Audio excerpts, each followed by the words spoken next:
The dawn was still grey when Bobby Chen paddled out past the break at 71 years old, salt water stinging his eyes, his arms burning with exhaustion.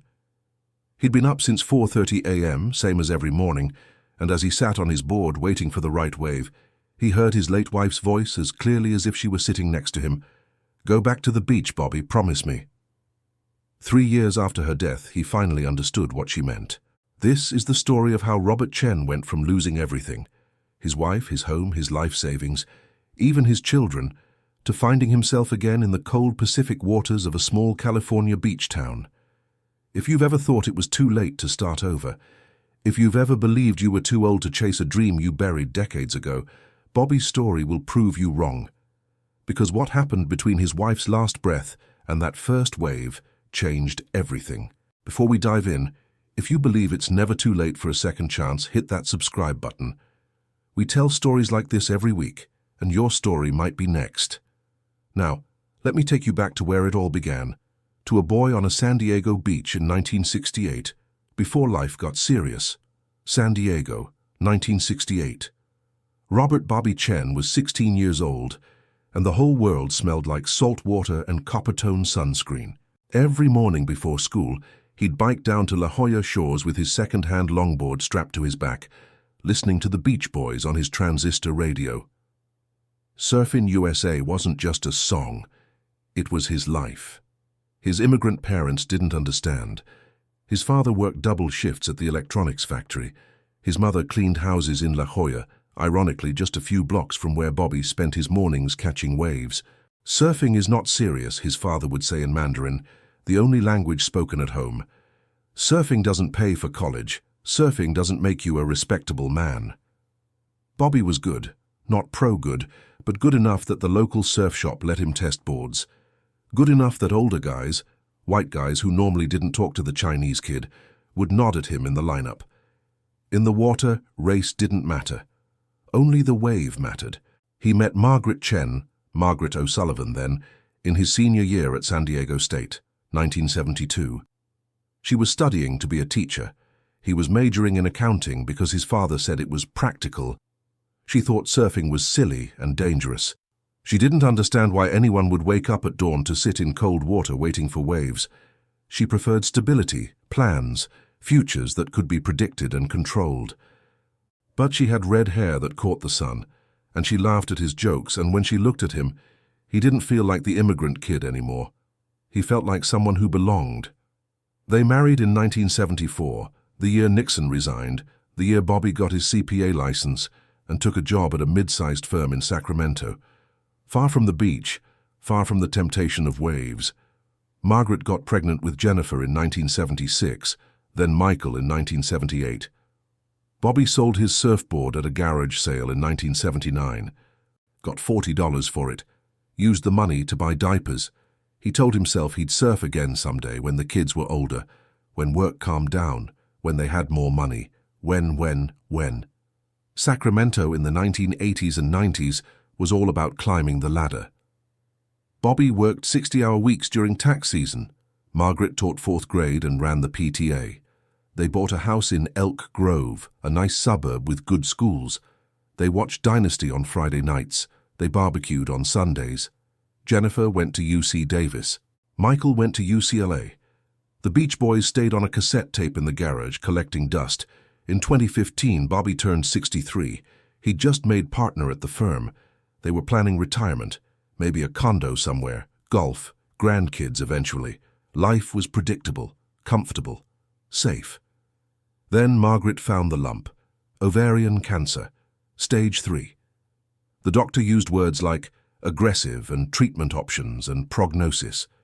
Bobby heard white noise. Margaret squeezed his hand so hard her nails drew blood. That was October 2017. She was 62 years old. What followed was 3 years of chemotherapy, radiation, clinical trials, experimental treatments. Bobby retired early to be her full-time caregiver. Insurance covered some of it, not most of it. They burned through their retirement savings in the first year. The house they'd lived in for 30 years, where they'd raised their kids, where every room held a memory. They refinanced it once, then twice. The smell of the hospital became more familiar than the smell of their home. Antiseptic. That particular kind of sterile that tries to hide the scent of sickness but never quite succeeds. Bobby learned to change PICC lines, learned to recognize the different types of vomit, learned to hold her hair, what was left of it, while she retched into the toilet at 3 a.m. Jennifer and Michael came at first, in the beginning. But then Jennifer's marriage fell apart, and she blamed Bobby for not being there during her divorce, even though he called every week. Michael had his own family, his own job, his own life in Southern California. The visits became less frequent, then rare. Then they stopped. "You should have caught it earlier," Jennifer said during their last phone call in 2019. "You should have made her go to the doctor sooner.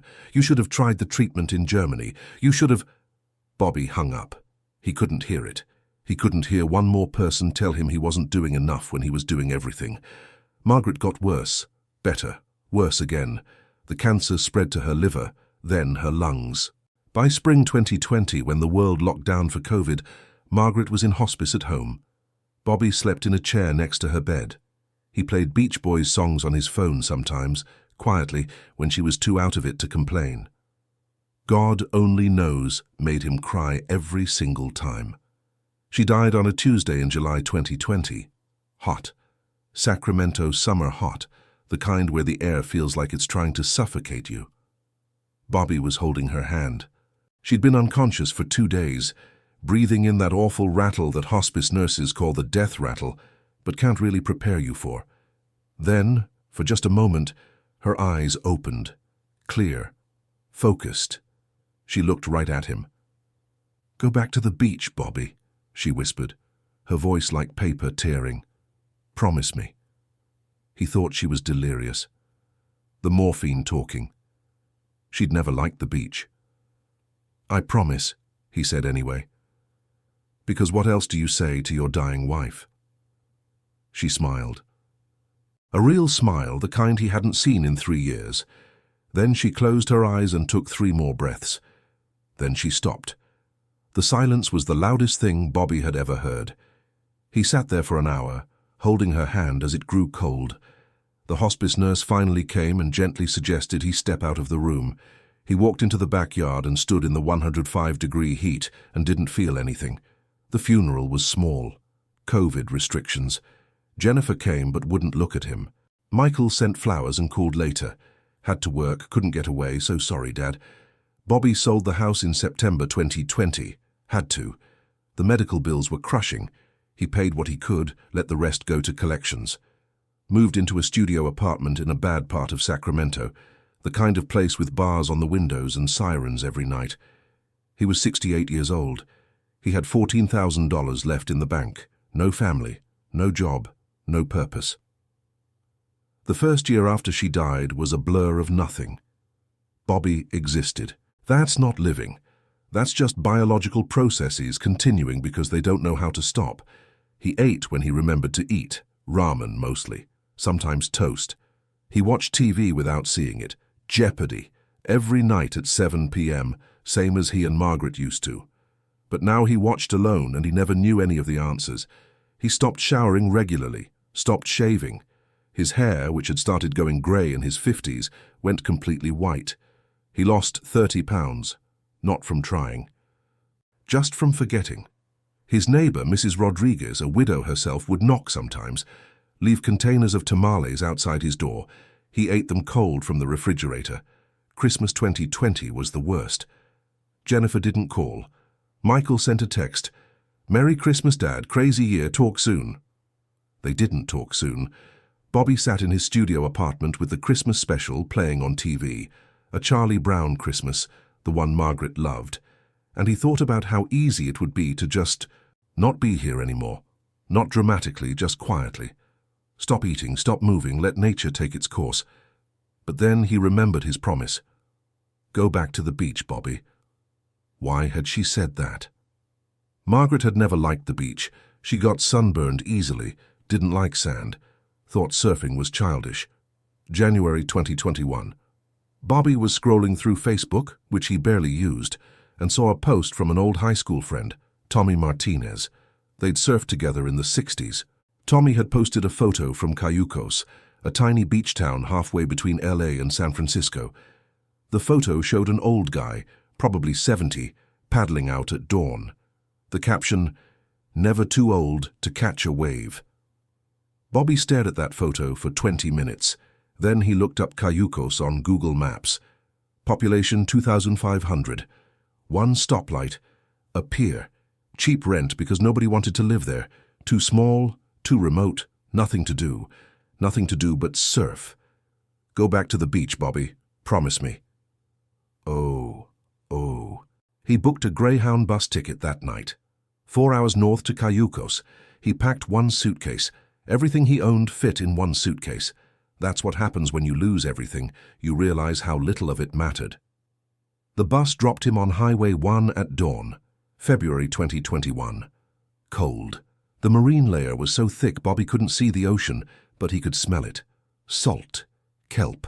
Something alive. He walked down to the beach with his suitcase, past the closed-up tourist shops, past the empty pier. The sand was cold through his shoes, worn-out sketches from 2015.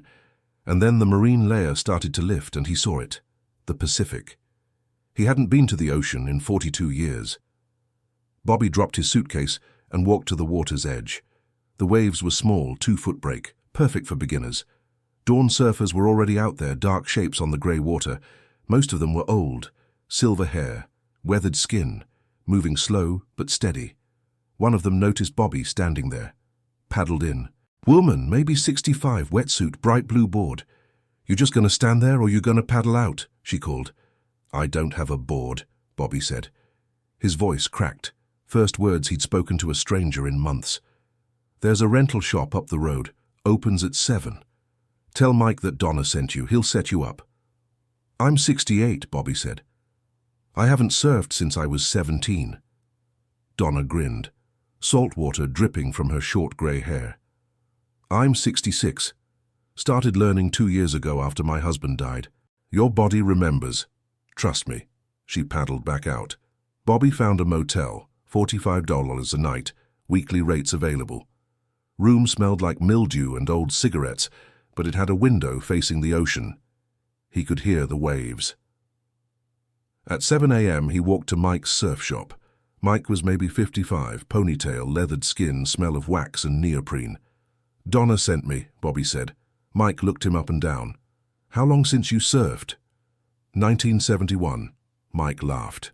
Not mean, just honest. "Okay, we're gonna start you on a foamy. Big, stable, won't kill you when you fall, which you will a lot." He set Bobby up with a 9-foot foam longboard and a wetsuit that was too tight, but would work. $30 for the day. Bobby handed over the cash, 3 tens that felt like a fortune from his dwindling savings. "Water's 53 degrees, Mike said. "Stay in no more than an hour your first time, and don't be stupid. You're not 17 anymore." Bobby paddled out at 8 a.m. The first thing he realized, paddling is hard. His shoulders screamed after 5 strokes. His lower back, which had bothered him since his 50s, felt like it was on fire. The cold water made his hands numb. The second thing he realized, he'd forgotten how to read waves. The third thing he realized, he didn't care. Because out there, sitting on that board in the grey morning light, surrounded by strangers who nodded at him like he belonged, Bobby felt something he hadn't felt in 4 years. He felt alive. He tried to catch a wave, missed, tried again, missed, paddled until his arms were jelly, fell off the board 6 times, swallowed seawater, coughed until his lungs hurt, and then, on his 8th try, he felt it. The wave picked him up. He popped up, shaky, arms windmilling, knees bent too much. But he was up. He rode it for maybe 3 seconds before falling, but those 3 seconds were the best 3 seconds he'd had since Margaret died. He came back the next day, and the next, and the next. The motel became home. He found a studio apartment for $800 a month, which ate most of his social security, but he didn't need much else. Rice, eggs, whatever was on sale at the one grocery store in town. He bought a used board for $200. An 8-foot soft top, dinged and sun-faded, but it was his. He started surfing every morning at dawn. The regulars noticed. Donna, Mike, a guy named Carlos, who was 73 and had been surfing since the 60s. A woman named Helen, who'd moved to Cayucos after her wife died and started surfing at 70. They didn't ask about his past. They didn't care why a 68-year-old Asian man showed up alone in their tiny town with one suitcase and sad eyes. They just paddled out next to him. Surfing at 68 was nothing like surfing at 17. Everything hurt. His knees, his shoulders, his neck. He couldn't pop up fast anymore, couldn't paddle for hours. Some mornings he was so stiff he could barely get out of bed. But he kept going. Spring turned to summer, summer to fall. Bobby surfed through it all. He got better slowly, very slowly, started reading waves again, started feeling the rhythm of the ocean, started paddling out farther, catching bigger waves. He also started healing. Not the dramatic healing you see in movies, the quiet kind. The kind where you wake up one morning and realize you didn't cry the night before. Where you eat breakfast and actually taste the food. Where you hear a Beach Boys song, God only knows, the one that used to destroy him, and you smile instead of breaking. In October 2021, on what would have been Margaret's 66th birthday, Bobby paddled out at dawn and sat on his board as the sun came up. The water was flat, no waves, just him and the ocean and the sky turning from grey to pink to gold. "I get it now," he said out loud. "I get what you meant." She'd known. Somehow in those last morphine-hazed days, she'd known that the beach was where he needed to be. Not to forget her, but to remember himself. The Bobby who existed before responsibility and duty and should-haves. The Bobby who loved the ocean just because it made him feel free. In December 2021, his phone rang. Unknown number. He almost didn't answer. "Dad?" Michael's voice. "Dad, I'm sorry. I'm so sorry I wasn't there. I'm sorry I blamed you. I'm sorry I—" "Stop," Bobby said, gently. "Just stop. Where are you?" "I'm in Los Angeles. Can I come visit you, please?" Michael drove up on Christmas Day. He met his father at the beach at dawn. Bobby had a second board now, a rental, and he taught his son to surf. Michael was terrible at it. Kept falling, kept swallowing water, kept laughing. They surfed for 2 hours. Then they sat on the beach, wrapped in towels, watching the sun climb higher. And Michael cried and Bobby cried, and they didn't talk much. But they didn't need to. "Mom would have loved seeing you like this," Michael said finally. "No, she wouldn't," Bobby laughed. "She thought surfing was ridiculous." "Maybe. But she loved seeing you happy. And you're happy now. I can see it." Jennifer called in March 2022. Awkward at first, angry still, but talking. By summer she visited, brought her teenage daughter, Bobby's granddaughter he barely knew, taught her to surf in the shallow water while Bobby watched from the beach, throat tight. In 2023, at 70 years old, Bobby started teaching beginner surf lessons. Not for money, he did it for free. Senior Surf Saturdays at Mike's shop. Lessons for people over 60 who'd always wanted to try but thought they were too old. The first class had 3 people. Within 6 months, it had 20. Bobby taught them what Donna and Mike and Carlos had taught him. Your body remembers. You're stronger than you think. The ocean doesn't care how old you are, and it's never too late to start. Today, Robert Chen is 71 years old. He surfs every morning at dawn, same as always. His arms are lean and tan. His hair is white, but his eyes are bright. He can't pop up as fast as the young guys, and he'll never do tricks or surf big waves, but he doesn't care. He's home. Mike offered him a job at the surf shop last year. Bobby works part-time, teaching lessons, waxing boards, talking to tourists about the break. He doesn't need much money. He has enough. Social security, a little from teaching, a small apartment with a window facing the ocean. His kids visit regularly now. Michael brings the grandkids every summer. Jennifer calls every Sunday. They talk about Margaret sometimes. The good memories, the hard ones too. They're healing, all of them, slowly. Last month, Bobby got a tattoo. First tattoo of his life at 71. On his forearm in simple black letters. Go back to the beach. The other dawn surfers asked what it meant. He told them. About Margaret. About losing everything. about finding himself in the cold Pacific water of a tiny town nobody's heard of. "She saved my life," Bobby said. "Even dying, she saved my life." Carlos, who's 76 now, nodded. "The ocean saves a lot of us. That's what it's for." Bobby teaches his senior surf classes every Saturday morning. Last week, a woman showed up, 73 years old, widowed, scared, said she'd driven 6 hours from Fresno because she heard about the old Chinese guy who teaches old people to surf. Bobby laughed at that, handed her a wetsuit, walked her down to the water. The sunrise was pink and gold.